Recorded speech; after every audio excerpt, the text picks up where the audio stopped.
Oh, ito pinakita ni Recol yan. Papakita ko sa inyo mamaya. Ta's itong presidente walang urgency sa mga nangyayari. Apektado na ang economy natin. Check niyo yung PSIE. Tumuntong ulit ng 5 points. Nagkaroon na nga rin po at pinakikita na po at gagawin yung catch-up plan. Gagawa po sila niyan. At Catch-up plan. Kailangan mabisto para magkaroon ng catch-up plan.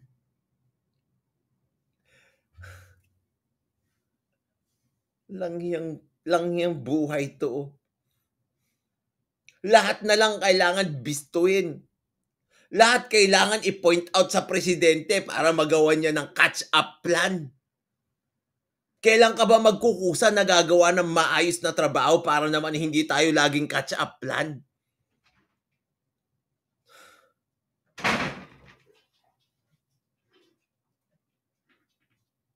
My goodness. nung nakaraan pong Sabi ni Pepeng Aguimat, ang Pangulong walang alam sa nangyari sa bansa, napaka-irresponsable. Sabi-sabi niya lang na wala siyang alam dyan.